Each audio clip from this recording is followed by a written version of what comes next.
laboratorium kami yang sudah banyak masuk di sektor government, mulai dari badan-badan, balai, dan lab-lab yang di bawah pemerintahan.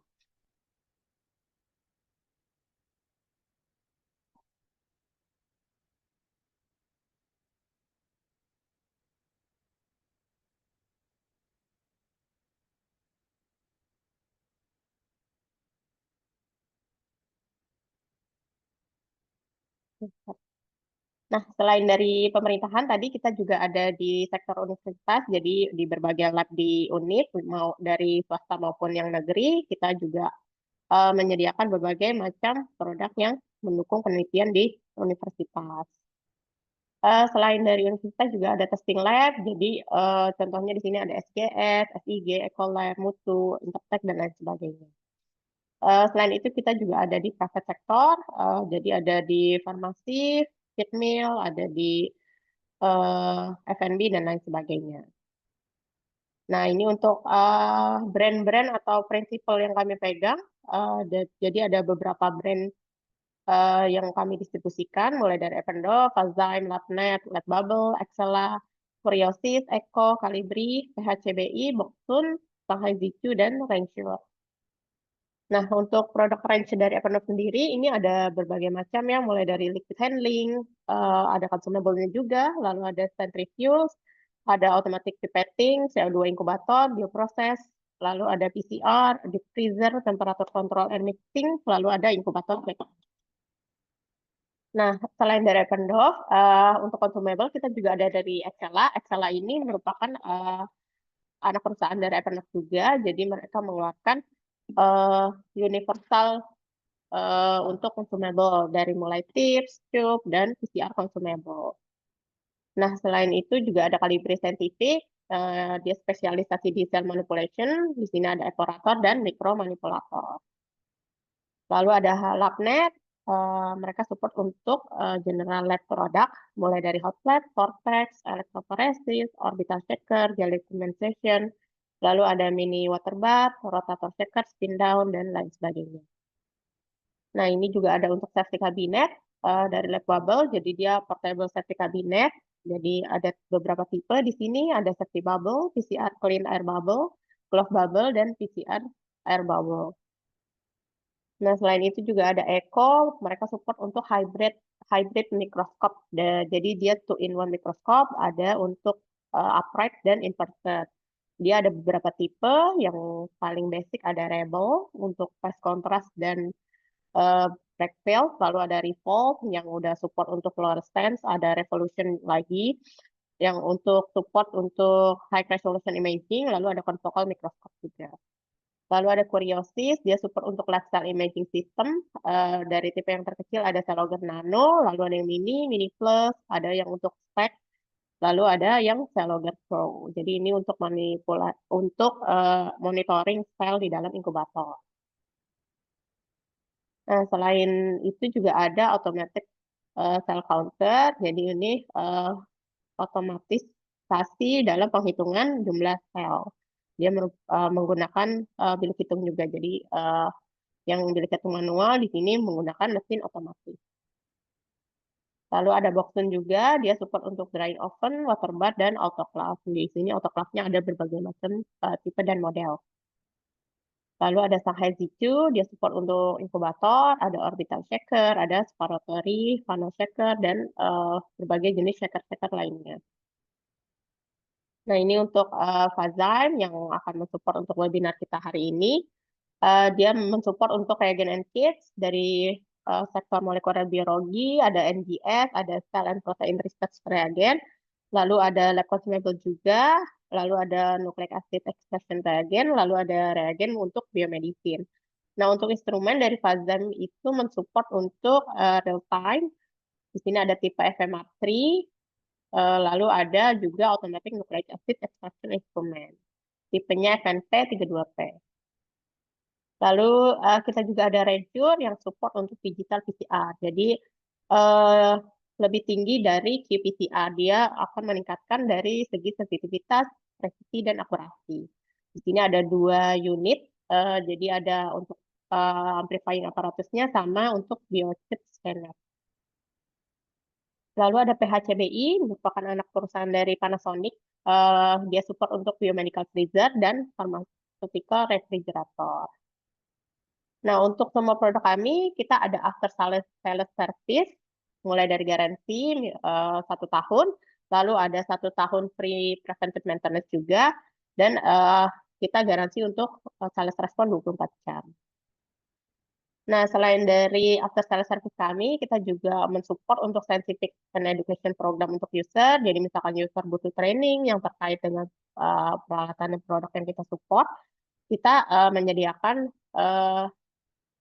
scientific and education program. Jadi kita bisa on-site di user atau kita mengadakan di luar dari lab user. Selain itu kita juga support untuk servis, jadi teknisi kami sudah tersertifikasi dari Ependoc, jadi untuk spare part juga kita ori dari Ependoc semua. Dan misalkan barang Bapak Ibu, terutama yang dari brand Ependoc, ada kerusakan atau ada kendala, bisa dikonsultasikan dengan teknisi kami.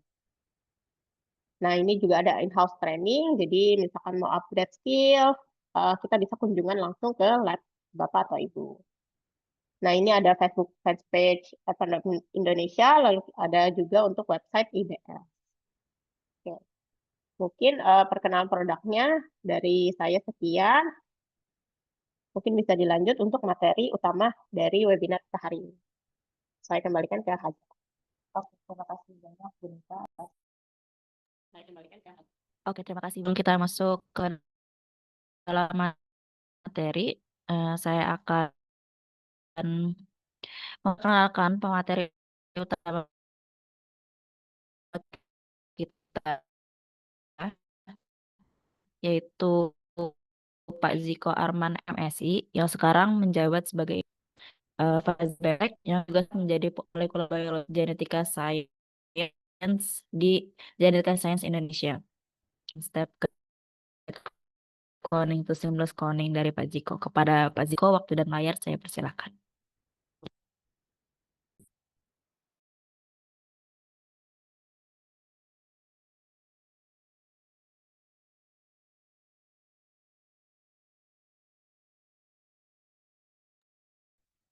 Oke, suara saya kedengaran?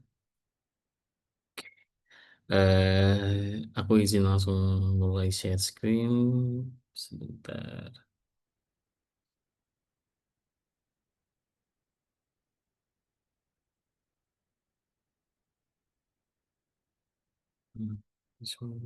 Oke, kelihatan ya? Oke, selamat pagi semuanya. Terima kasih kepada tim IBS yang sudah membuat agenda ini kembali. Selamat pagi Bapak Ibu semua. Perkenalkan, nama saya Ziko Arman. Saat ini saya posisinya sebagai Technical Support Specialist dari Fazyme. Dan pada pagi ini senang sekali saya akhirnya bisa kembali lagi buat webinar bersama IBS. Kita hari ini akan membahas mengenai One Step Guide to Seamless Cloning. Jadi ini merupakan salah satu the latest technology dari Fazyme terkait cloning yang nantinya semoga bisa ngebantu penelitian Bapak Ibu semua dan juga bisa mempersingkat proses mendapatkan resultnya gitu. Nanti kalau misalnya di tengah-tengah ada yang ingin ditanyakan terkait cloning ataupun terkait teknologi yang seamless cloning dari Fazyme ini, boleh banget kalau langsung mau tanya, biar nantinya bisa jauh lebih interaktif. Oke, aku lanjut ya. Jadi buat hari ini kita akan ada 5 konten. Yang pertama aku akan ngebahas sedikit, nge-refresh sedikit mengenai molecular cloning. Terus yang kedua aku akan membahas lebih detail terkait seamless cloning. Yang ketiga aku akan membahas kayak step by step untuk bisa sukses di seamless cloning eksperimen. Terus yang keempat adalah troubleshooting terkait semua cloning. Jadi gak hanya untuk seamless cloning, tapi bisa juga untuk semua cloning. Dan juga yang kelima aku akan sedikit overview mengenai product solution terkait molecular cloning dari Fazyme. Aku akan langsung bahas ke yang pertama untuk molecular cloning. Sebentar, aku ingin share point. Oke, jadi untuk cloning sendiri, seperti yang kita tahu ya, cloning itu bisa terjadi baik itu secara natural ataupun yang kita buat di dalam lab. Jadi cloning yang natural itu biasanya no human intervention. Ini biasanya banyak terjadi. Contohnya kayak di sel tanaman itu biasanya bisa jadi cloning. di mana nantinya akan ada dua sel yang bergabung menjadi satu. Nah, itu biasanya banyak terjadi di sel-sel tanaman. Ataupun kalau yang sel cloning ini yang biasa kita lakukan di dalam lab, itu cloning unicellular organism, baik itu menggunakan eh, bakteri, baik itu menggunakan eh, jamur ataupun yeast ataupun menggunakan sel tanaman, itu yang saat ini banyak terjadi, ataupun menggunakan sel animal culture itu juga banyak yang terjadi gitu. Terus biasanya molekular cloning itu juga dibagi menjadi tiga, ada yang cell cloning, organism cloning, dan natural cloning. Jadi kalau organism cloning ini yang reproductive cloning, biasanya yang contoh yang paling gampang itu seperti domba doli, itu adalah contoh dari organism cloning. Nah, biasanya ketika kita melakukan cloning, khususnya kalau yang menggunakan host cell berupa bakteri ataupun menggunakan yeast, itu kita membutuhkan agar plate yang nantinya agar plate ini akan dijadikan medium tumbuh untuk bakteri ataupun jamur ataupun sel tanaman yang kita bisa menjadi metode untuk selektif lah nanti. Selektif paling gampang itu menggunakan agar plates. Nantinya kita kasih Nantinya di medium agar itu kita kasih nutrisi dan juga kita kasih selective marker, bisa berupa antibiotik. Ini yang paling umum digunakan adalah antibiotik, ataupun kalau di bakteri biasanya kita menggunakan X-gal. Artinya kita akan memecah komponen dari X-gal, komponen dari galaktosidase. Nantinya dia akan membuat indol, yang nantinya akan memberikan warna biru jika tidak ada koloni atau jika tidak ada gain of interest yang masuk ke dalam plasmid kita, kayak gitu. Nah, ini adalah klasifikasi dari cloning. Jadi kalau saat ini, ini adalah klasifikasi dari molecular cloning. Yang pertama adalah traditional cloning, yang kedua TA cloning, yang ketiga topo cloning, keempat itu gateway cloning, kelima seamless cloning, dan keenam itu site-directed mutagenesis cloning. Nah, kalau untuk pertama yaitu traditional cloning, jadi ini adalah workflow dari traditional cloning yang menggunakan restriction enzyme. Biasanya kita akan menggunakan insert, jadi kita akan mendesain primer. Terus kita akan menggunakan kita akan mengamplifikasi insert kita menggunakan primer khusus, yang nantinya primer khusus itu akan memberikan overhang berupa adanya resistant enzyme site. Nantinya resistant enzyme site ini biasanya menggunakan Eco R1. Kita akan restriction, akan kita digase, akan menggunakan digation menggunakan enzim restriksi. Lalu selanjutnya kita akan menggabungkan menggunakan vektor yang sudah direstriksi juga dengan enzim yang sama. Nantinya hasilnya itu akan kita ligasi dan akan menjadi satu full plasmid. Namun limitasinya adalah ini tuh tidak efisien. Jadi error rate-nya sangat tinggi. Terus yang kedua time consuming dan juga banyak influence terhadap karena adanya enzim cleavage site, karena kita menggunakan enzim restriksi, jadi ditakutkan adanya mutasi di dalamnya. Nah, yang kedua ini yang juga paling banyak digunakan saat ini yaitu adalah TA cloning. Jadi kalau TA cloning, kita itu akan melakukan amplifikasi terhadap gen insert kita menggunakan enzim polimerase yang nantinya akan memberikan overhang E di hasil amplikon kita. Nantinya kita akan menggunakan vektor yang mana vektor plasmid kita itu akan ada overhang T. Jadi nanti ketika kita lakukan proses ligasi, dia akan menjadi komplementari antara insert kita yang mempunyai poli E dan juga vektor kita yang mempunyai overhang T.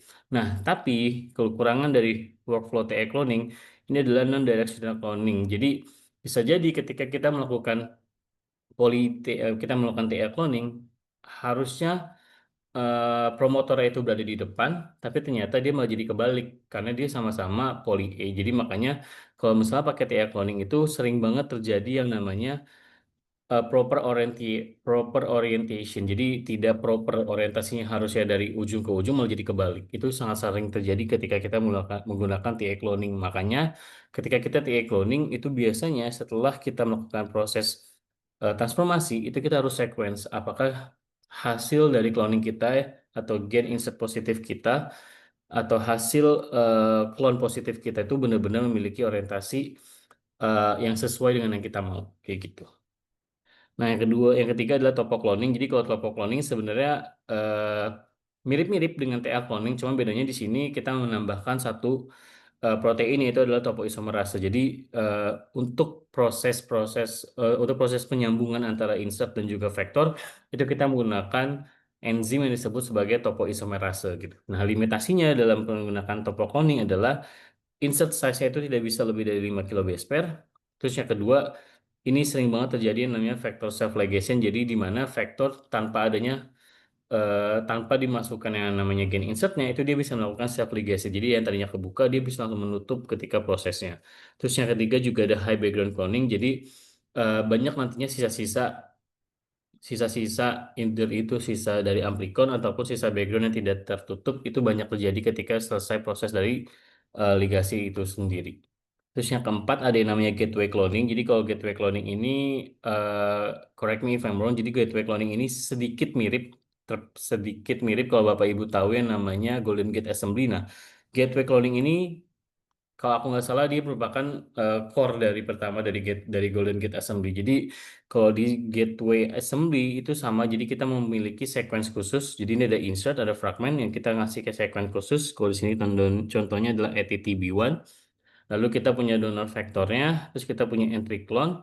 Nantinya kita akan ada dua step reaction, yaitu ada BP reaction dan juga LR reaction. Jadi ada linearized reaction, ada linearized reactions, dan juga ada bypass atau produk pertama lah biasanya kayak gitu. Jadi nanti setelah kita punya fragment, kita punya donor vector, nanti akan ada jadi entry clone dan juga ada byproduct. Lalu proses linearization-nya adalah nanti kita akan menggabungkan antara entry clone dengan byproduct kita yang sudah di dalam vektor. Nanti jadinya akan terbentuk expression cloning. Jadi kalau di sini istilahnya kita akan menggunakan dua jenis apa ya? Kita akan menggunakan dua jenis vektor. Jadi pertama fragment insert kita dimasukkan ke donor vektor, lalu itu akan disebut sebagai nanti byproduct, di sini akan menjadi byproduct. Terus yang kedua kita juga punya entry clone. Jadi entry clone itu adalah plasmid kosong. Jadi ada plasmid yang nantinya eh, dia memiliki region atau memiliki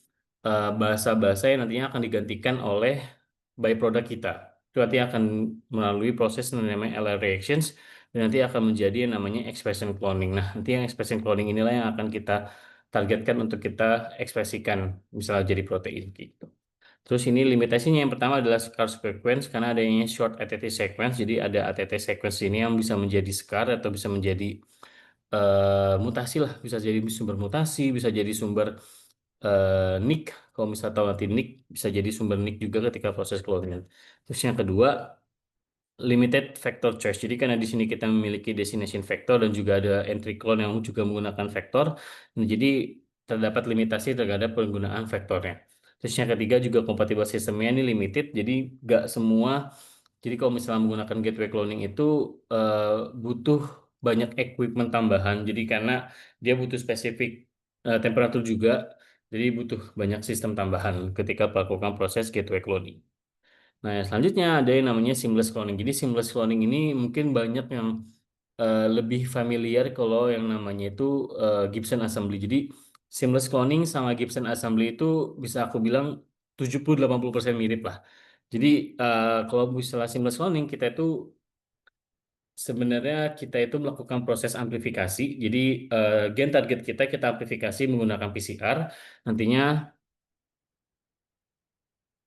nantinya hasil dari PCR kita akan membuat adanya overhang, jadi bukan overhang sih. Kita akan membuat hasil amplifikasi kita itu seperti ada, jadi di primer itu kita memberikan tambahan lah. Jadi kita misalnya primer itu 15 base pair, tapi kita akan membuat tambahan seperti ada overhang 15 sampai 30 base pair. Nantinya hasil overhang ini yang kita warnain sebagai warna merah dan biru di sini itu nanti kita akan complementary dengan linearized vector yang juga sudah memiliki overhang yang sama. Jadi linearized vector kita pun juga akan kita lakukan bisa kita lakukan proses desain vektornya itu juga kita berikan overhang yang sama gitu. Nanti setelah itu akan ada proses penggabungan, ada proses ligasi di dalamnya, di mana nanti ada overhang yang saling komplementari ini akan digabungkan, dan artinya dia akan menjadi satu full plasmid. Nah, baru dari situ kita melakukan proses transformasi dan juga kita melakukan proses eh, transformasi dan juga pertumbuhan di agar hingga kita bisa melihat adanya clone positif atau negatif. Nah, keunggulan dari seamless cloning dalam sekali proses itu kita bisa melakukannya untuk menggunakan berbagai fragmen. Jadi kita bisa melakukan yang namanya multi fragment recombination karena beberapa jenis protein, karena kan cloning ini tujuan akhirnya nanti akan membuat protein expression. Nah, di mana banyak sekali protein-protein saat ini itu yang nggak single fragment, tapi dia membutuhkan banyak fragmen DNA untuk menjadi satu protein fungsional. Nah, contohnya itu banyak banget, nanti bisa dicari, atau mungkin Bapak Ibu yang sekarang lagi melakukan penelitian terkait protein expression juga menyadari bahwa satu protein itu biasanya dihasilkan dari berbagai macam gen.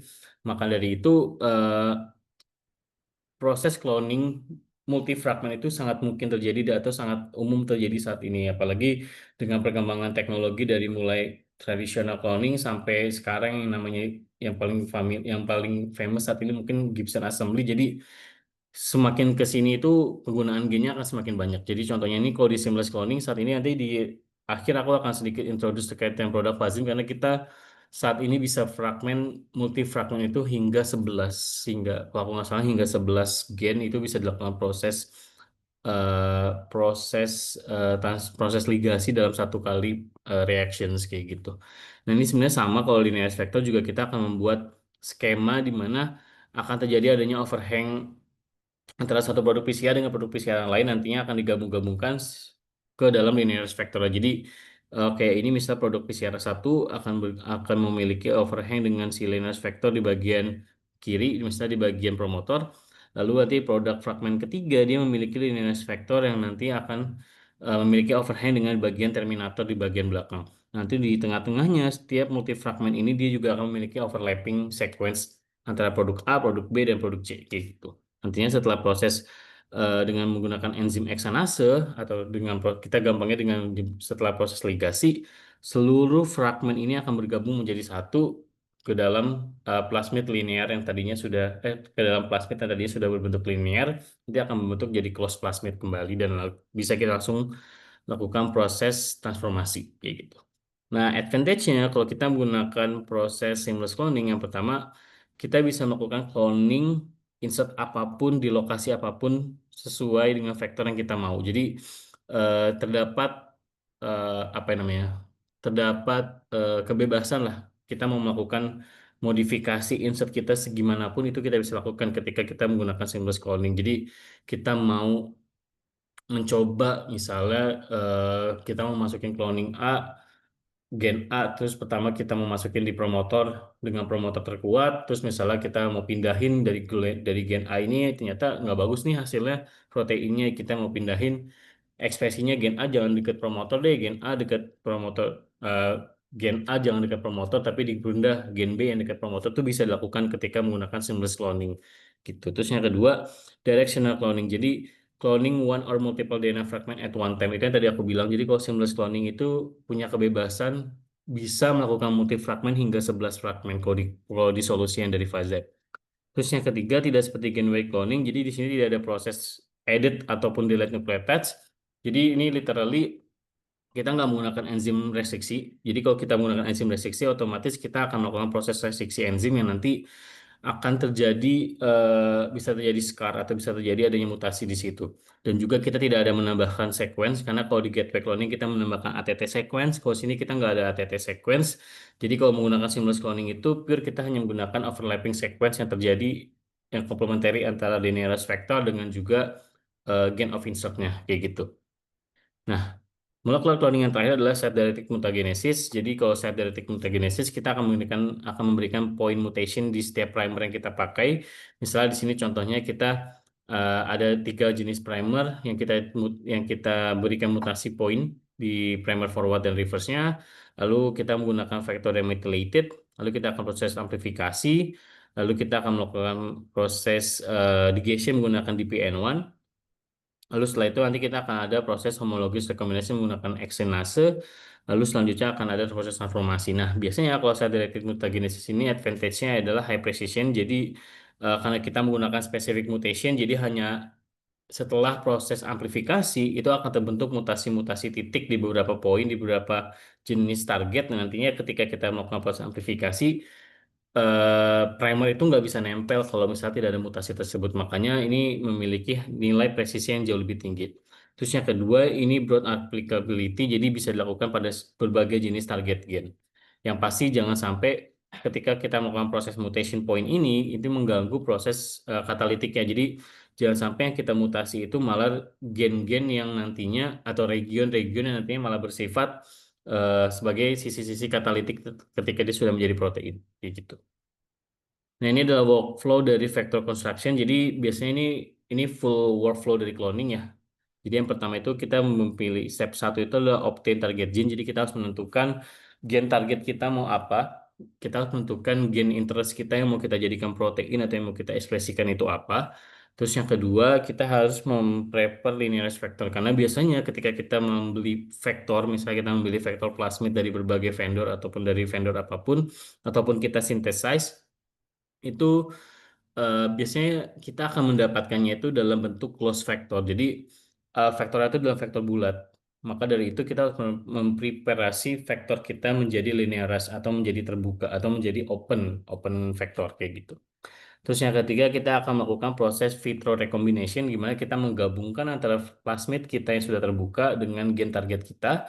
Terus yang keempat kita introduction into host cell ini kita sebut sebagai transformasi. Lalu yang kelima itu kita melakukan recombination screening dan identifikasi klon positif ataupun negatif dari hasil transformasi kita. Nah ini contohnya jadi misalnya cloning vektornya kita eh, ini ada yang contoh TA cloning dan juga topo cloning. Terus kalau expression vector ini bisa kita menggunakan Golden Gate Assembly. Terus kalau di Fazim kita mempunyai clone expert Fazim gitu. Jadi ini perbedaannya. Jadi kalau misalnya tradisional Golden Gate atau tradisional dan Golden Gate itu depend terhadap endonuklease dan ligase. Kalau Gibson, infusion dan nanti clone express dari Fazim ini depends on homologous recombination. Jadi homologous itu yang terjadi homologous recombination itu karena adanya overhang di hasil produk kita dengan juga di vektor kita kayak gitu. Itu yang disebut sebagai homologous recombination. Ini aku sedikit ngebahas mengenai seamless cloning, teknologi yang saat ini Fazim gunakan untuk produknya. Jadi kalau secara prinsipnya eh, seamless cloning atau express cloning seamless cloning ini kita memiliki vektor dan insert dengan 15 sampai 35 base pair overlapping sequence. Jadi baik itu di vektor ataupun di sequence itu akan terdapat 15 sampai 35 base pair yang nantinya akan overlapping each other gitu. Terus yang kedua, kita akan melakukan proses ligation di 5 aksen dari insert dan juga vektor menggunakan T5 exonuklease dan akan memberikan overhang di 3 aksen. Terus yang ketiga, kita akan membuat formation insert vector duplex yang nantinya akan komplementari yang tadi aku bilang. Jadi kita akan membuat complementary sequence antara si vektor dengan si insert. Yang nantinya dia akan distabilasi akan apa yang namanya? Dia akan jauh lebih stabil karena dia menggunakan hydrogen bonds. Jadi hydrogen bonds yang diantara setiap 5 aksen dan 3 aksen itu akan ada hydrogen bonds yang nantinya akan membuat ikatannya semakin kuat. Terus nanti akan ada DNA polimerase yang akan memfills gaps-nya, jadi akan ada DNA polimerase untuk menggabungkan, lalu juga nanti akan diligase atau di seal. Jadi kalau di version terbaru dari seamless cloning Fazim kita mempunyai si 117 di mana dia ada enzim ligasenya yang nanti akan double checking lah. Dia akan menjadi double checking ketika proses ligasinya. Jadi kalau misalnya nanti ada nick atau nanti ada gap itu nanti akan di seal menggunakan si enzim ligasenya. Nanti setelah itu kita akan selesai proses rekombinasinya. Nah, ini kita sebagai contoh, misalnya kita contohkan menggunakan single fragment. Jadi kalau di single fragment yang pertama kita lakukan adalah prepare target fragment. Jadi misalnya menggunakan proses PCR. Jadi kita memang harus desain primer tersendiri. Lalu kita melakukan proses linearized vector. Biasanya kita linearized juga ada dua metode. Nanti aku akan bahas di belakang. Nantinya setelah linear vector kita akan mendapatkan overhang.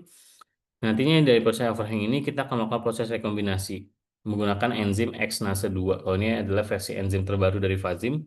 Lalu setelah kita melakukan proses full ligation, kita mendapatkan full plasmid, itu baru kita melakukan proses transformasi ke dalam host cell kita. Biasanya yang paling umum adalah menggunakan E. coli. Kita menggunakan E. coli. Misalnya menggunakan DH5 alpha atau kita menggunakan eh, jenis host cell lainnya juga bisa. Terus selanjutnya kita bisa melakukan proses positive identification. Oke, ini aku akan bahas sedikit mengenai mastering seamless cloning karena kalau sekarang teknologi terkini adalah cloning itu udah nggak single fragment, makanya aku ingin memberikan informasi lebih dalam mengenai seamless cloning. Jadi biasanya yang pertama kita lakukan adalah preparation of insert. Jadi kini menggunakan proses primer menggunakan proses PCR. Jadi sebenarnya seperti proses PCR pada umumnya. Biasanya kita yang pertama adalah kita harus prima design dan sintesis. Jadi kita bisa desain primer kita ke biologi company lah uh, ke dalam ke brand-brand yang bisa mensintesis eh, primer kayak gitu. Terus yang kedua adalah template preparation. Jadi kita bisa melakukan preparation untuk si plasmid kita ataupun si DNA kita ataupun GDNA kita. Terus yang ketiga sistem preparation ini dalam proses PCR kita dalam proses amplifikasinya kita preparasi reagen-reagen untuk proses PCR. Lalu yang ketiga, yang keempat adalah fragment amplification, ini proses PCR-nya. Lalu kelima adalah positive identification. Jadi biasa kita agarose, kita elektroforesis, kita lihat apakah hasil amplifikasi kita sudah di ukuran yang benar. Lalu yang terakhir adalah gel purification dan recovery. Ini kita melakukan gel purification lah. Jadi hasil PCR-nya ataupun hasil elektroforesisnya bisa kita purifikasi. Lalu selanjutnya ini adalah sedikit kalau misalnya kita mau desain primer ya. Jadi desain primernya ini kita mendesain homologous sequence upstream vector dan juga reverse primernya itu juga harus ada homologous sequence of downstream vector. Jadi ketika kita melakukan proses desain primernya itu nggak hanya primer yang akan nempel ke insert target kita, tapi juga ada beberapa sequence yang nantinya akan homolog terhadap vektor baik itu untuk di primer forward ataupun di primer reverse kita. Jadi biasanya nanti akan terbentuk 15 sampai 35 base pair overlaps baik itu antara si insert dan juga si vektor. Lalu GC content yang kita rekomendasikan itu adalah sekitar 6,7 sampai 8,67 sampai 86,7% GC content. Jadi ini yang biar nantinya proses homologi armsnya itu akan semakin bagus. Jadi karena GC content ini juga penting kalau misalnya nanti kita ingin desain primer. Jadi jangan sampai kok GC-nya itu kandungan antara guanin dan sitosinnya itu di primer itu terlalu rendah karena takutnya ikatan yang terjadi nanti antara gen insert dengan primer itu tidak kuat. eh Lalu di sini, oke, di sini tadi setelah kita memiliki forward primer insert, kita akan tambahkan juga ada yang namanya restriction endonuclease site, lalu juga kita akan tambahkan sequence gen specific forward. Jadi ini adalah perbedaannya. Jadi kalau untuk homologusnya itu GC countingnya sekitar segini, tapi kalau untuk forward atau region untuk spesifik gennya itu GC countingnya di angka 40 sampai 60% yang paling optimal dengan TM itu di angka 60 sampai 65%. Jadi istilahnya kalau untuk homologus atau seamless cloning itu kita nggak hanya desain primer satu untuk target, tapi juga kita ada eh, tambahan sequence untuk downstream vector. Jadi maka nanti ukuran ukuran total dari primernya mungkin akan agak panjang, mungkin sekitar bisa sampai 40 sampai 50 base pair lah untuk satu primernya kayak gitu.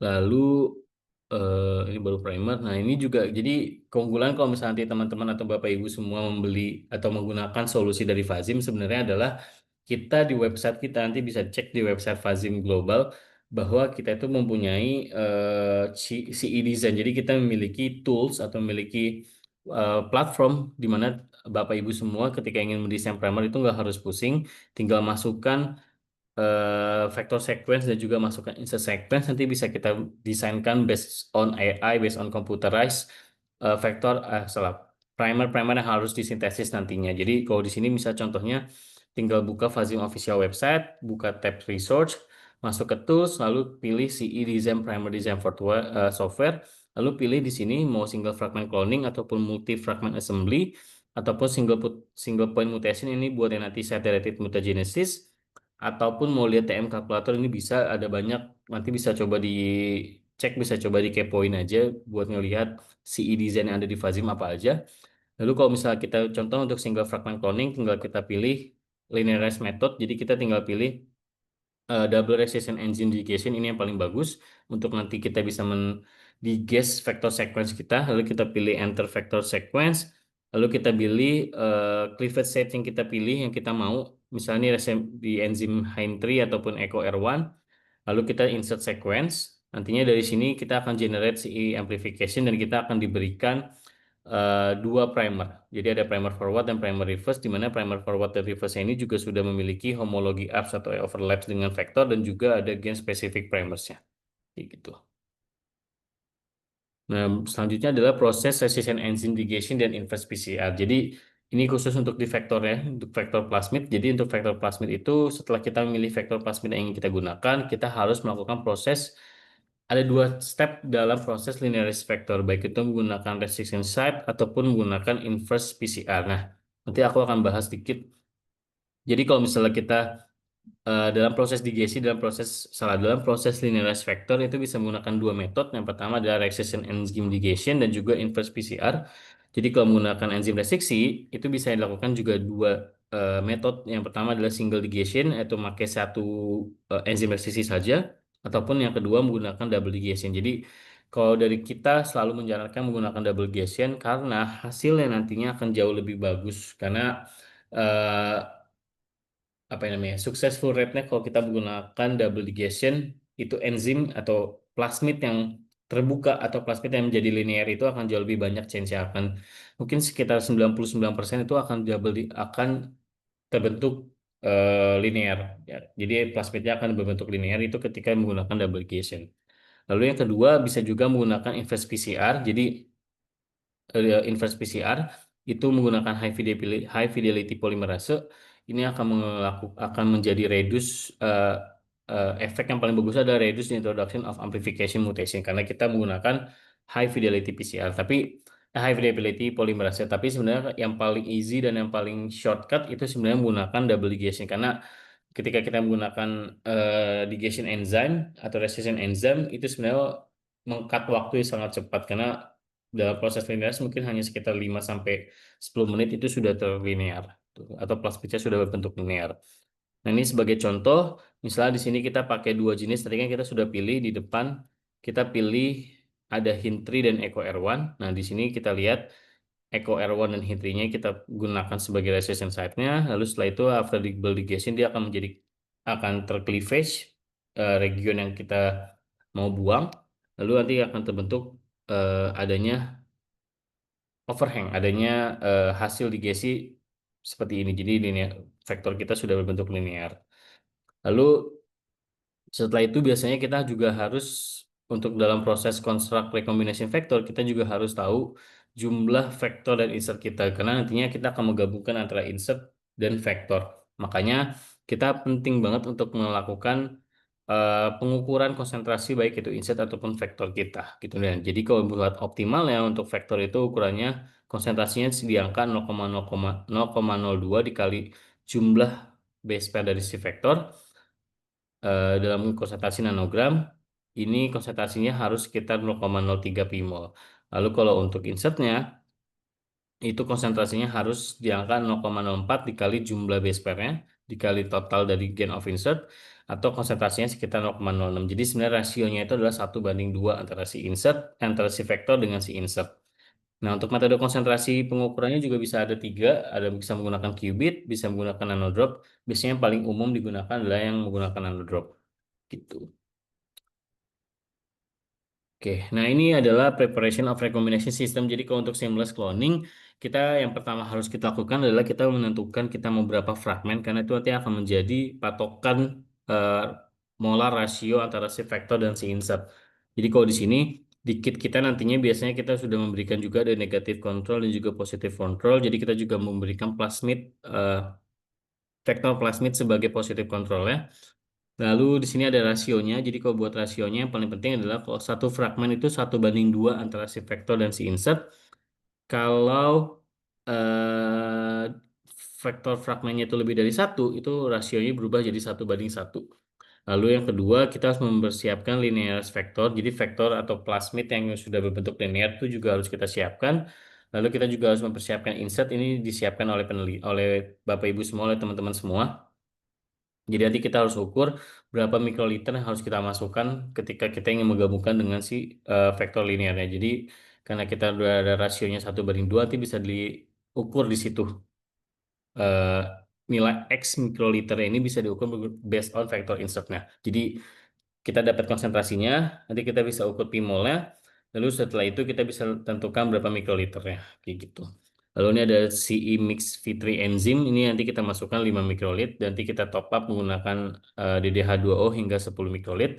Lalu setelah itu sampel akan diinkubasi selama 50 derajat di 50 derajat selama 5 sampai 15 menit untuk satu fragmen ataupun 15 sampai 30 menit untuk 2 sampai 10 fragmen.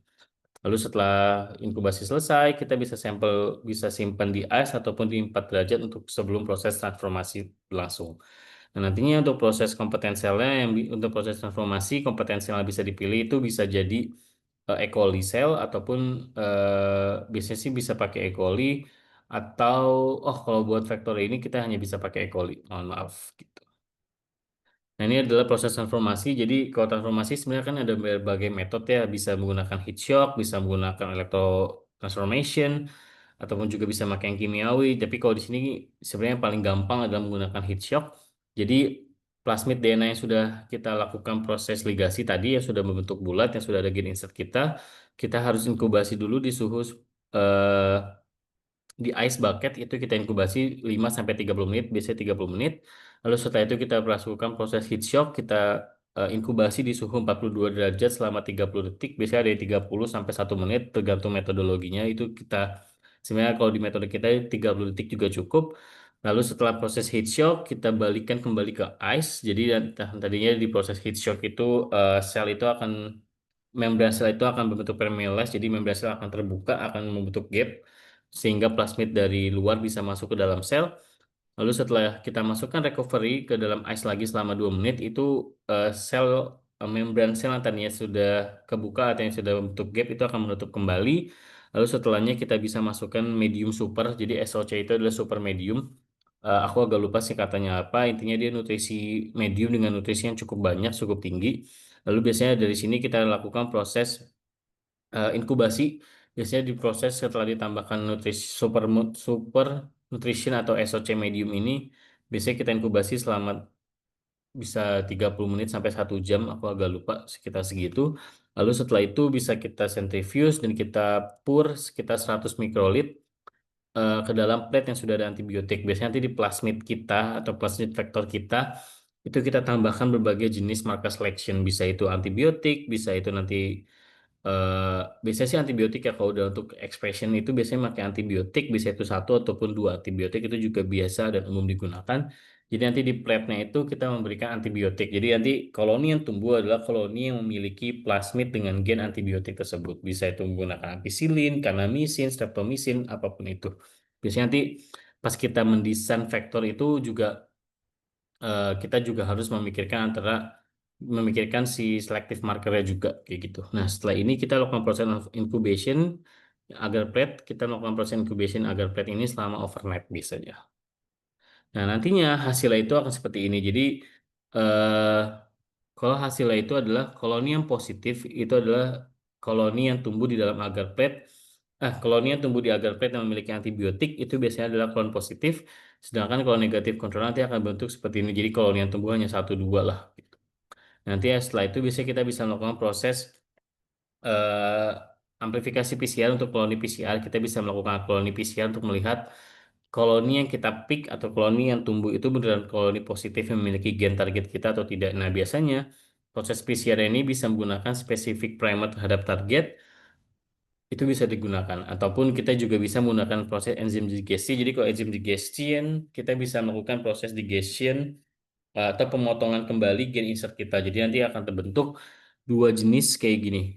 Kalau misalnya yang di bawah adalah gen insert, yang di atas itu adalah plasmid vektor kita. Gitu. Atau setelah itu juga kita bisa melakukan sequencing. Ini sebenarnya double checking, sequencing itu double checking. Jadi hasil dari kita clone positif kita bisa kita lakukan sequencing untuk make sure bahwa tidak ada mutasi dan make sure bahwa orientasinya benar, make sure bahwa proses cloningnya itu berjalan dengan baik gitu. Bahwa clone positif itu benar-benar clone yang memiliki hasil gen insert kita gitu. X ini adalah berbagai troubleshooting yang bisa terjadi. Sebenarnya ini bisa terjadi ke dalam semua proses cloning. Jadi yang pertama paling sering adalah smear bands, lalu juga ada non-specific plus smear. Jadi ada non-specific band dan juga ada smear di sini. Lalu ini contoh lain dari non-specific. Jadi ada 2 band yang terbentuk dan juga ada primer dimer. Lalu misalnya ketika kita selesai melakukan proses amplifikasi itu bisa juga terjadi adanya poin-poin mutation seperti ini. Nah, biasanya hasil ini itu bisa disebabkan berbagai macam hal. Yang pertama adalah program. Jadi bisa jadi proses annealing, ini program PCR yang maksudnya. Jadi bisa jadi proses annulingnya itu tidak optimal. Lalu yang kedua juga bisa jadi jumlah cycle ketika proses PCR berlangsung itu juga terlalu banyak. Dan juga yang ketiga mungkin bisa dilakukan proses touchdown PCR untuk mendapatkan eh sebenarnya bisa pakai touchdown ataupun bisa menggunakan gradient. Yang pasti nanti kita bisa mendapatkan satu single fragment saja lah. Tujuannya adalah mendapatkan satu single fragment. Terus yang kedua ini juga bisa terjadi akibat template, bisa jadi adanya kontaminasi, bisa jadi template yang digunakan sudah terdegradasi, bisa jadi template amount-nya untuk ketika proses PCR itu terlalu tinggi ataupun terlalu rendah. Terus yang ketiga bisa juga terkait primer, jadi bisa jadi desain primer yang kita lakukan itu terlalu tidak baik, bisa jadi GC kontennya itu terlalu rendah, atau bisa jadi proses ketika kita melakukan proses pemesanan primer ataupun penyimpanan primernya tidak bagus, akhirnya primer itu degradasi, itu juga bisa terjadi. Atau bisa juga terjadi sublimerization. Jadi kalau misalnya nanti Bapak Ibu atau teman-teman semua mendesain primer, itu biasanya kita eh, bisa double check sebenarnya primer kita bagus atau tidak menggunakan NCBI. Nanti ketika kita melakukan proses kita masukkan ke dalam NCBI, nanti kita bisa melakukan ada parameternya lah. Nah, itu ada parameter subdimerization yang nilainya itu tidak boleh lebih dari, kalau nilainya itu lebih bagus mendekati 1. Kalau misalnya nilainya itu sudah di angka 9, 10, 11, 12, paling tinggi selalu saya 12, itu kita harus aware karena sangat mungkin terjadi adanya self dimerization primer. Makanya nanti terbentuk nih yang namanya si primer dimer kayak gitu. Atau bisa jadi ketika kita melakukan proses amplifikasi kita harus menggunakan standalone enzim. Jadi untuk menggunakan untuk meredus adanya enzim-enzim yang tidak terpakai ketika proses amplifikasi. Lalu masalah berikutnya adalah biasanya ada terbentuk non-target band atau low yield. Jadi contohnya di sini ini juga sama ada smear brand dan juga ada low yield. Sebenarnya troubleshootnya juga mirip-mirip sama yang sebelumnya. Jadi bisa jadi di program PCR tidak baik. Nah biasanya kalau dia tidak ada band ataupun low yield, misalnya target kita nggak bagus, kita bisa tambahkan. Kalau di sini kita bisa tambahkan jumlah cycle-nya ataupun kita bisa tambahkan jumlah extension time-nya. Jadi apalagi kalau misalnya target fragment kita tuh tinggi, biasanya kita harus menambahkan extension time-nya. Jadi jangan sampai menggunakan extension time, jangan sampai menggunakan extensionnya itu 1 atau 2 detik saja atau 10 detik saja. Mungkin bisa ditambahkan jadi 30 second ataupun 1 menit per kilobase per ya. Kayak gitu. Terus kita juga bisa cek template kita, bisa jadi template yang kita gunakan sudah di grade ataupun ternyata template kita tuh GC rich. Jadi bisa jadi target yang kita mau amplifikasi itu GC rich. Jadi konten antara GC dan AT-nya tuh guanin situasinya sangat tinggi. Bahkan kalau udah di angka 60-70% itu harusnya kita bisa menggunakan yang namanya PCR enhancer. Jadi ada sebuah apa ya, sebuah buffer lah namanya PCR enhancer, ini bisa ngeboost proses PCR kita kayak gitu. Lalu yang ketiga juga bisa ada masalah di primer. Kalau misalnya tadi ada primer dimer kembali, di sini ada primer dimer, biasanya kita harus cek juga di primernya apakah primernya itu degrade ataupun ada isu terkait ketika proses desain primernya, itu juga harus dicek. Bisa jadi adanya GC rich ataupun primer, lalu adanya perbedaan antara time melting antara forward dan reverse yang terlalu besar, ataupun bisa juga jumlah primernya ini yang digunakan itu terlalu banyak atau terlalu sedikit. Biasanya sih kalau primer dimer itu terlalu banyak, jadi over over primer input itu bisa banget terjadi gitu. Nah, jadi ini misalnya konteksnya adalah kalau misalnya setelah kita lakukan rekombinasi vektor, terus kita melakukan transformasi, kita melakukan eh, selektif di agaros, tapi di agaros di plate agar, tapi ternyata tidak ada clone, itu biasanya apa yang terjadi? Nah, ketika kita udah ngecek di primer design dan vector fragment, misalnya primer design-nya tidak ada homologi arm, atau misalnya panjangnya itu terlalu pendek atau terlalu panjang, lalu misalnya GC kontennya tidak tepat atau posisinya itu tidak bagus, itu juga bisa dicek. Lalu yang kedua adalah vector fragment, mungkin konsentrasinya, purity-nya, plasmidnya itu masih bentuk cycle, itu juga bisa terjadi, ataupun ada residu-residu atau background plasmid yang terjadi, itu juga bisa membuat tidak adanya clone.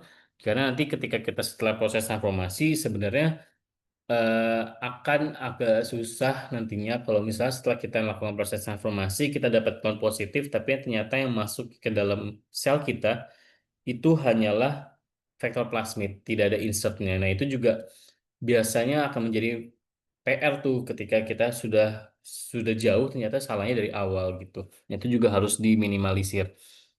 Nah, biasanya itu yang disebut sebagai residu. Jadi yang masuk itu ternyata bukan yang ada isinya, tapi yang nggak ada isinya, itu juga bisa terjadi. Apalagi kalau misalnya menggunakan metode-metode cloning yang lain, itu biasanya sangat mungkin terjadi yang kayak begitu. Makanya biasanya double checking atau double selective marker itu sangat sering dilakukan untuk metode-metode yang tradisional seperti traditional cloning, TR cloning, topo cloning. Biasanya di vektor plasmida itu kita menggunakan berbagai selective marker. Terus yang ketiga adalah recombination. Jadi biasanya bisa juga terjadi ketika proses rekombinasi itu ada yang salah input amount. Jadi input amount antara vektor dan plasmid bisa aja salah. Terus yang kedua temperatur dan time ketika melakukan proses rekombinasi itu juga bisa aja kita menginkubasi di waktu yang salah atau di temperatur yang salah ataupun time yang dilakukan ataupun time yang digunakan atau waktu yang digunakan untuk proses inkubasinya juga salah. Itu juga bisa membuat error proses rekombinasi. Nah, yang terakhir adalah transformasi. Nah, ini juga nggak kalah penting. Jadi, make sure ketika kita melakukan transformasi, kompeten sel yang kita gunakan itu memiliki transformation efficiency di angka 10 × 8 CFU per mikrogram. Jadi, jangan sampai kita menggunakan sel kompeten yang dia sudah terlalu lama yang menurunkan efisiensinya. Apalagi kalau yang dibuat secara manual, E. coli yang dibuat secara manual, itu mau nggak mau kita harus melakukan double checking. Jadi sebelum kita pakai untuk clone kita atau plasmid kita, kita harus double checking, make sure bahwa efisiensi transformasi sel kompeten kita itu sangat tinggi. Terus yang kedua, ini juga plate yang digunakan, jadi medium agar yang digunakan sebisa mungkin menggunakan medium yang fresh, jangan sampai menggunakan medium yang sudah yang sudah di prepare dengan sangat lama, misal 2 minggu atau sampai sebulan itu biasanya sudah terlalu lama. Takutnya nutrisi yang ada di medium agarnya ini sudah tidak ada atau sudah berkurang lah kayak gitu. Oke, selanjutnya eh, oke, kalau ini positive control grows a full plate and the experimental group grows no clones or very few clones. Jadi misalnya di positive control banyak clone yang positif, tapi ternyata di eksperimental kita tidak ada clone atau hanya ada 1-2 clone. Nah, biasanya ini harus di make sure juga di 4 step ini, baik itu primer design, ini harus di make sure bahwa homologi arms dan juga gate insertnya itu harus dalam kondisi yang benar. Misalnya homologi arms itu 15-20 base pair, GC containnya 40-60 base pair. Terus kalau overlap atau overlap distance-nya itu bisa di bawah 20 base pair antara si vektor dan si insert itu harus di make sure. Lalu bisa jadi ada masalah di vektor fragmennya, misalnya low concentration antara si vektor ataupun si insert. Bisa jadi ketika kita proses ketika kita proses assembly itu konsentrasi antara si vektor sama si insertnya tidak baik. Itu juga bisa menurunkan adanya proses vektor fragment combination lah, vektor fragment assembly-nya kayak gitu. Terus yang ketiga juga ada yang input amount. Jadi ini harus di make sure lagi ya ketika proses rekombinasi jumlah input antara si vektor dan si insert. Lalu juga adanya si kompetensial. Jadi kalau di sini kalau ketika proses transformasi bisa jadi adanya toxicity of insert gene or vector. Jadi bisa jadi adanya incomplementary. Jadi makanya kalau ketika kita melakukan proses protein expression ya, kita melakukan penelitian protein expression, jangan sampai protein ataupun gen yang kita masukkan ke dalam sel itu ternyata menjadi sifat toksik atau menjadi toksik buat si sel itu sendiri. Makanya pemilihan antara vektor, pemilihan antara si plasmid dan juga si host competence cell ini harus di double checking. Jadi jangan sampai kita menggunakan host cell yang ternyata dia tidak suka dengan gain of interest kita. Makanya akan juga menjadi sebuah tantangan ketika kita melakukan proses ekspresi gen yang mana gain of interest kita itu ternyata bisa menjadi toxic buat host cell tertentu. Nah, itu pemilihan host cell juga harus diperhatikan kayak gitu. Nah, ini aku sedikit eh, overview sedikit mengenai Fazem Product Solution. Jadi kalau di Fazem saat ini kita mempunyai full solution dari baik itu dari proses ekstraksi menggunakan DC112. Ini kita juga memiliki berbagai jenis extraction mulai dari untuk sampel blood, sel, tisu, bakteria, tanaman, terus juga ada plasmid, terus juga ada untuk saat ini kita juga udah punya soil and feces, kita juga udah punya. Terus setelah kita melakukan proses ekstraksi, kita juga harus melakukan proses amplifikasi. Saat ini kita punya P526, di mana P526 ini adalah enzim Taq polimerase dari fazim yang memiliki eh, ultra high fidelity, jadi 220 kali lebih tinggi dibandingkan Taq DNA polimerase pada umumnya, sehingga kita bisa make sure bahwa mutasi yang terjadi ketika melakukan proses amplifikasi menggunakan P52 ini sangat sangat rendah chance-nya kayak gitu. Terus kita juga menggunakan proses universal primer annealing. Jadi menggunakan primer apapun proses annealingnya akan terjadi di suhu 60 derajat kayak gitu. Dan juga ini sudah support fast amplification, jadi bisa untuk pengukuran 10 KB, di bawah 10 KB itu 15 second per KB. Ketika proses ascensionnya, kalau di atas 10 KB itu bisa di 30 second per kilobase, jadi sangat cepat. Terus juga broad compatibility bisa digunakan untuk berbagai jenis sampel dengan G-Series ataupun yang full system, dan juga bisa untuk multiplexing amplification. Terus yang ketiga, kita juga punya fast pure gel dynamic extraction mini kit, ini untuk proses gel DNA purification. Lalu yang keempat ini yang dari tadi kita omongin yang namanya seamless cloning. Jadi sebenarnya kita memiliki dua jenis, ada yang buat cloning ini untuk universal ligation mix untuk proses ligasinya, ataupun yang one step. Jadi ini Clone Express Ultra One Step Cloning Kit yang bisa melakukan assembly 1 sampai 11 fragmen dalam sekali jalan, dalam sekali proses reaksi. Lalu ini juga nih high efisiensi dari 5 sampai 30 menit rapid recombination. Jadi proses rapid recombination ini tergantung juga dengan jumlah fragmennya. Jadi kalau jumlah fragmennya hanya satu, itu proses rekombinasinya hanya sekitar 5 sampai 10 menit. Terus sama ini juga broad compatibility dengan berbagai jenis sampel. Terus yang kelima adalah clone PCR. Jadi eh, dari hasil transformasi biasanya kita melakukan proses identifikasi klon positif, negatif. Nah, itu kita juga punya solusinya untuk kloni PCR-nya.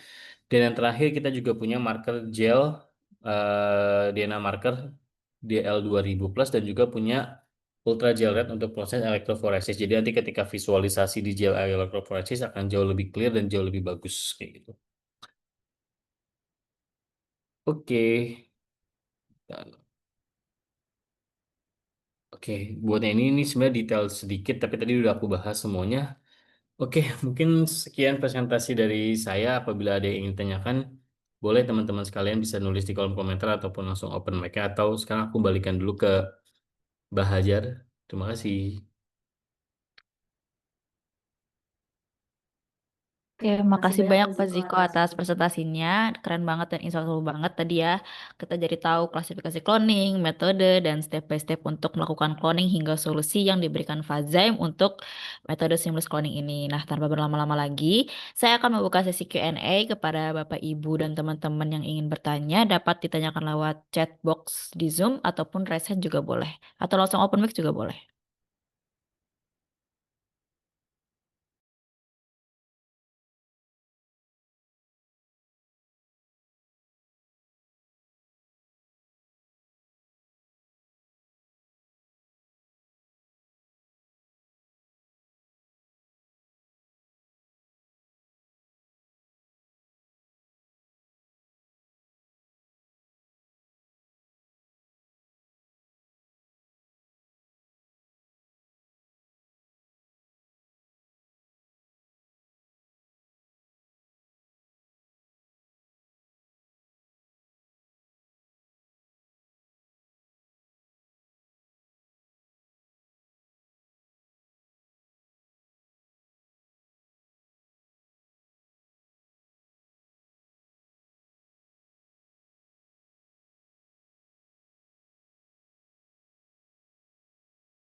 Reminder buat Bapak, Ibu, dan teman-teman semua yang mau bertanya dari materi tadi yang sudah lengkap banget, boleh ditanyakan lewat chat di Zoom.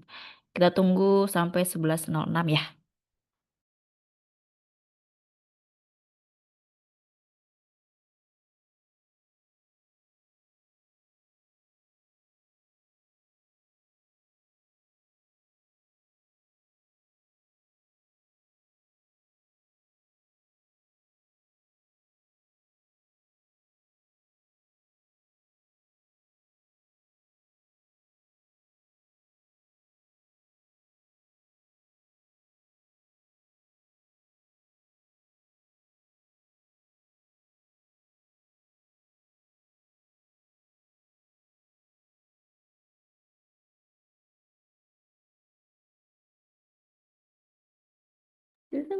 Ada satu pertanyaan dari Bu Sarah dari PT Atra.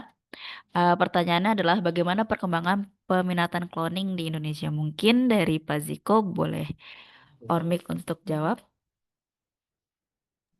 Oke, terima kasih Bu Sarah atas pertanyaannya ya Bu. Jadi sebenarnya kalau peminatan cloning ini paling banyak saat ini itu di akademik Bu sebenarnya. Jadi kalau di akademik itu banyak saat ini akademik-akademik itu yang sudah produksi cloningnya itu sekarang sudah bukan hanya untuk menyimpan gen-gen yang fungsional atau gen-gen yang berpotensi, tapi saat ini sudah ke arah ekspresi protein karena sebelum kita melakukan proses ekspresi protein itu pasti kita melakukan cloning dan itu banyak di akademik sebenarnya. Tapi tidak hanya itu sebenarnya di industri juga setahu saya saat ini cloning itu sudah tinggi baik itu buat animal cell cloning ataupun yang cell cloning buat microbiologi cell cloning yang menggunakan E. coli atau menggunakan yeast seperti contohnya seperti contohnya menggunakan Pichia pastoris ataupun buat di sel tanaman menggunakan Picardia itu juga sudah banyak di industri karena saat ini industri-industri itu udah tidak misalnya dia ingin produksi sebuah senyawa Bu misal contoh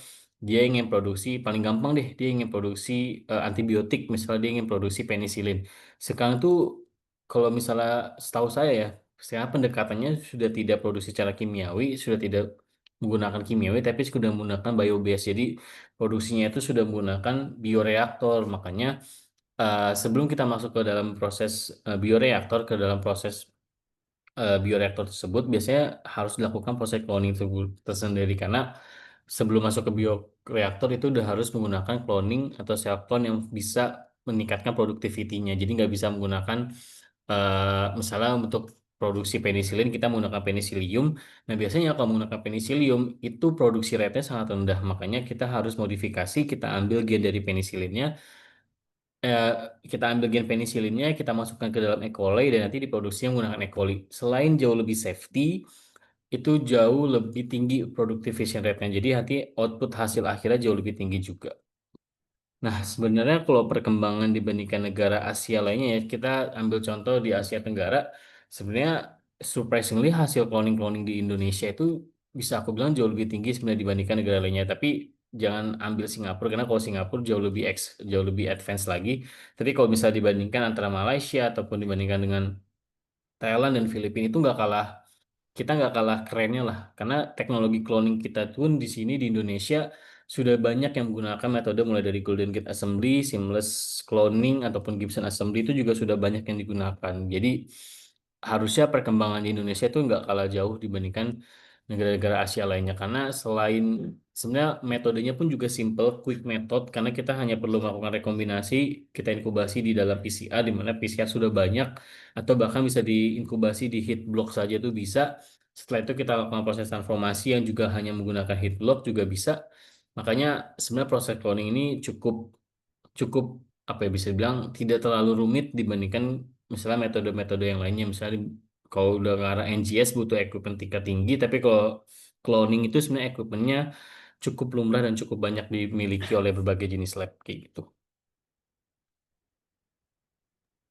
Oke, terima kasih banyak Pak Ziko atas jawabannya. Makasih juga Bu Sarah sudah mau bertanya. Jika ada Bu Sarah ada yang mau ingin ditambahkan, silakan ditambahkan saja. Lalu selanjutnya ini juga ada pertanyaan dari Gar ya. Nah, izin bertanya, mohon maaf, mungkin agak sedikit teknis. Ini dari Tegar dari PT Sanbio.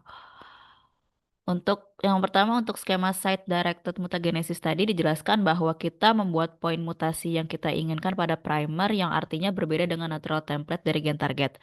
Apakah penambahan ini mempengaruhi kemampuan attachment primer terhadap target atau bagaimana? Boleh Pak Jiko untuk dijawab.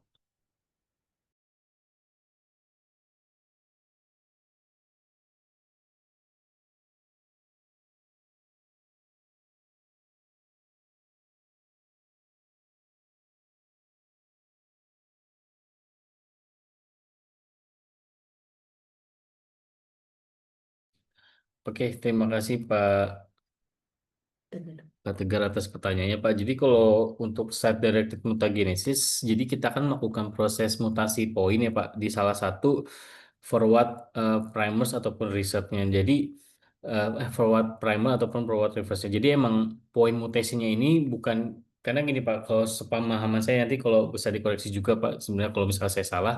Jadi kalau di yang saya pahami, ketika kita melakukan set derivative mutagenesis, kita melakukan point mutation di forward dan reverse primer kita itu nggak banyak. Jadi hanya misalnya satu bahasa yang kita changes. Jadi satu bahasa yang nantinya tidak mempengaruhi proses amplifikasi, tidak mempengaruhi proses ekspresi, itu kita mutasi, misalnya satu bahasa. Nantinya si proses mutasinya ini hanya digunakan untuk proses spesifikasi Pak. Jadi ketika kita contohnya di sini misalnya kita melakukan proses mutasi di forward primer A dan forward primer B, nantinya ketika kita lakukan proses linearisasi, saat kita melakukan proses ligation antara si linearis vektor kita dengan si gen insert kita itu, dia akan terjadi overlapping di sisi mutasinya tersebut. Nah, kalau tadi pertanyaannya adalah apakah menambah atau mempengaruhi kemampuan attachment primer? Eh, Sebenarnya tidak terlalu berpengaruh karena misalnya kita mengganti satu basa dari adenin ke sitosin, itu hanya mengganti satu basa dan basa lainnya tetap akan attach. Jadi karena biasanya point mutation itu juga tidak apa ya? Itu juga sudah ada perhitungannya. Bisa jadi itu di mutasinya itu misalnya di basa-basa tengah yang bahasanya ini memiliki power atau memiliki ikatan yang tidak tinggi. Biasanya kita akan mutasi itu di antara bahasa adenin ataupun timin. Biasanya di antara di antara guanin ataupun sitosin maksud saya. Di antara adenin dan timin benar. Jadi di antara bahasa-bahasa yang punya attachmentnya atau yang punya powernya itu hanya dua hidrogen bonds. Biasanya kayak gitu sih Pak. Makanya sebenarnya kalau ditanya dikaitkan terhadap apakah mempengaruhi kemampuan attachment primer terhadap target, sebenarnya karena primer itu biasanya ukurannya sangat panjang, sekitar 15 sampai 20 base pair ya, itu tidak akan terlalu berpengaruh sebenarnya ketika kita melakukan point mutation, asal tadi point mutation yang dilakukan itu tidak menambah atau tidak membentuk adanya anti self dimerization, dan juga dia berada di posisi-posisi tengah lah, jadi nggak dia di ujung-ujungnya kayak gitu Pak. Karena kalau misalnya berada di ujung, takutnya kita melakukan protein mutation misalnya di base pair pertama, itu langsung dianggap sebagai apa namanya, sebagai eh, jadi nanti ketika kita melakukan proses penempelan bisa jadi primer langsung nggak nempel kalau misalnya dilakukan di tengah. Makanya mutation point itu selalu dilakukan di middle antara primernya kayak gitu. Mungkin itu ya pertanyaannya, semoga menjawab ya Pak. Oke, terima kasih Pak Ziko atas jawabannya dan Pak Tegar atas pertanyaannya. Jika Pak Tegar ingin ada yang ditambahkan, boleh langsung diketik saja. Karena ini pertanyaan sangat teknis, mungkin kalau misalnya ada yang mau ditambahkan, dipersilakan ya Pak. Untuk sambil menunggu Pak Tegar menambahkan atau mungkin sudah puas, kita tunggu lagi pertanyaan lain hingga 11.15. Jika tidak, akan saya lanjutkan agendanya.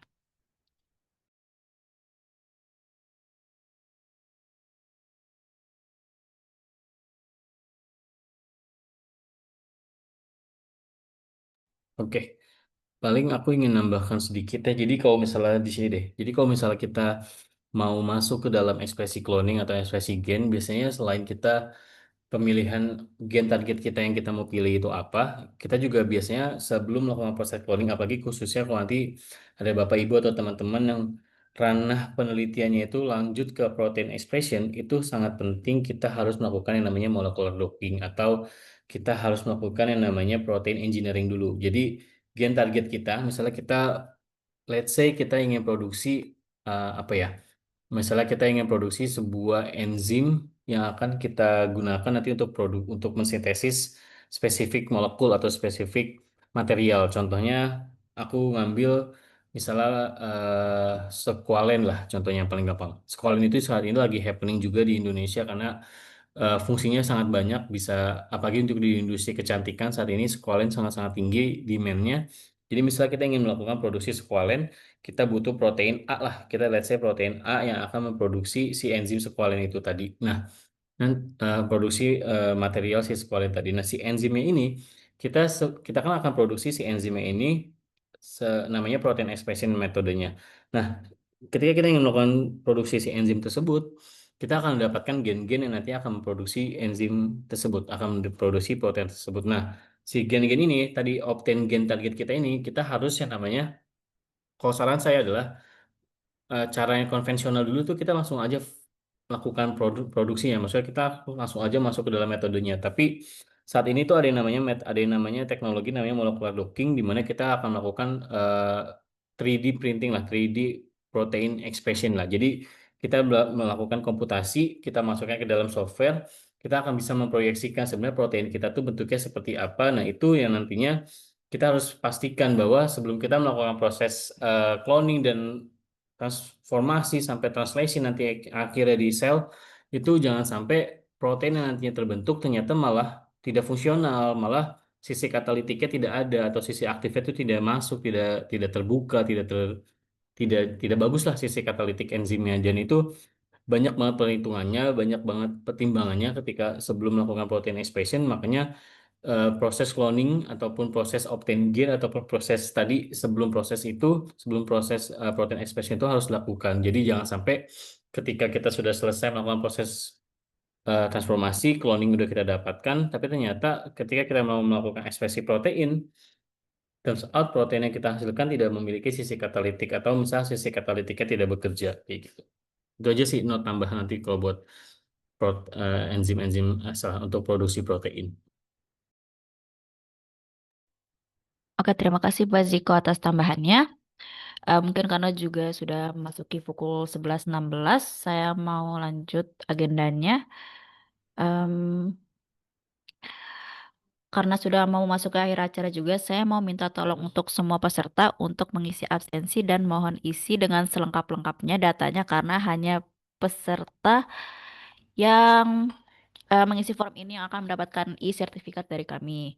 Nah, bisa di-scan QR yang ada di screen atau klik di link yang sudah saya kirimkan di chatbox Zoom.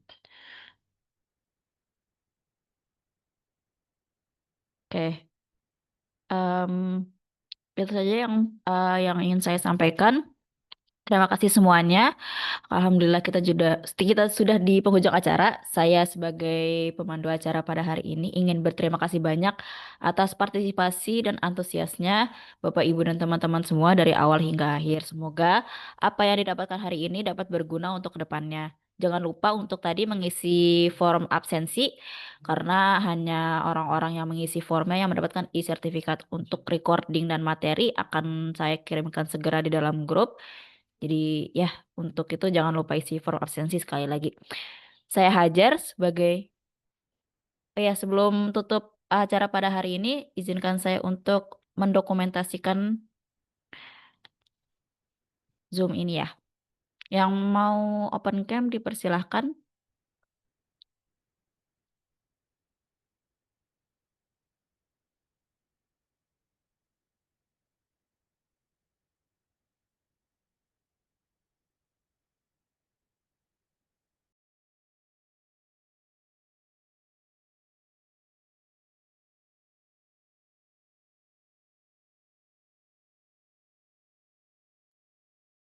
Oke, dengan aba-aba aku ya. 3, 2, 1. Ya lagi ya. 3, 2, 1. Oke, terima kasih banyak. Jangan lupa isi absensi sekali lagi. Saya di sini Hajar sebagai pemandu acara hari ini pamit undur diri. Terima kasih sudah datang dan waktunya.